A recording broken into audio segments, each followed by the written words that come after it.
Dear Evelyn, Rick and Morty is obsessed with the question of the meaning of life. As its creator Dan Harmon says, there's a heavy theme of creator and createe in Rick and Morty. And the show, in fact, deals with two separate existential dilemmas facing the different characters. They fall into the divisions of the created and the uncreated. For those who have not been created, the question is how to deal with the apparent meaninglessness of existence. Whereas for those who have been created, the question becomes how can they deal with the insignificance of the task their creator has allotted them. For the category of the created, the creator is almost always Rick. Bad luck for them. Two notable examples are the universe brought to life by Rick in order to power his car battery and the sentient robot he invented to pass butter. What is my purpose? You pass butter. Oh my god. Both the universe and the robot struggle against the meaning their lives have been given. As the philosopher A.J. Ayer argues, meaning given to our lives by whomever, mad or saintly, could not satisfy our existential angst, specifically because we ourselves would have to accept it as the meaning we want our lives to take. A creator's supplied meaning is just an option on the table and doesn't satisfy necessarily our desire for a life of fulfilling meaning unless we choose to accept it. This then leaves us with the second option, those who realize that there is no kind of objective meaning to our lives that is readily fulfilling and so have to deal with the meaninglessness of existence. Here, three philosophers spring to mind: Albert Camus, E.M. Cioran, and Jean-Paul Sartre.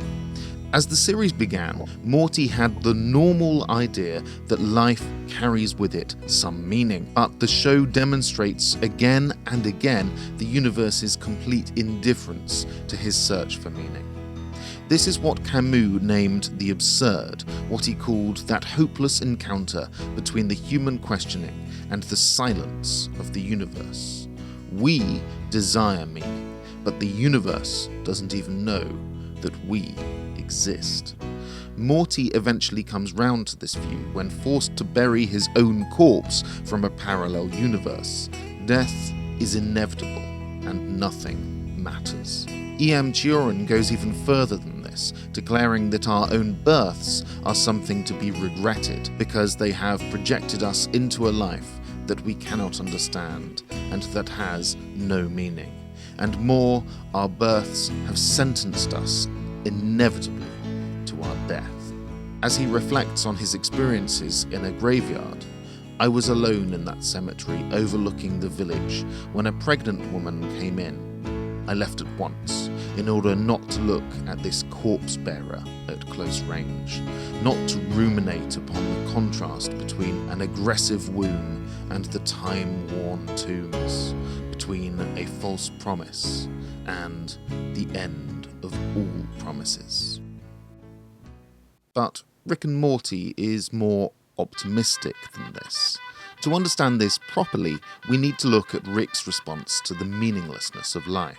In a sentence, he realizes that a lack of meaning sets him free. He makes his own rules and defines his life for himself. This sentiment is perhaps best expressed by Jean-Paul Sartre, who argued that the lack of a creator means that we are not made with a specific purpose in mind, and we can, therefore, create our own. As he writes, man first of all exists, encounters himself, surges up in the world, and defines himself afterwards. There is no human nature because there is no God to have a conception of it. Man simply is. Man is nothing else but that which he makes of himself. Sweet dreams. Hey, thanks for watching. I hope you liked it. That was my third in a Rick and Morty trilogy. If you haven't seen them, check out the other two below. If not, go and see another video. And if you haven't already, please subscribe. I will see you again next Sunday. Bye.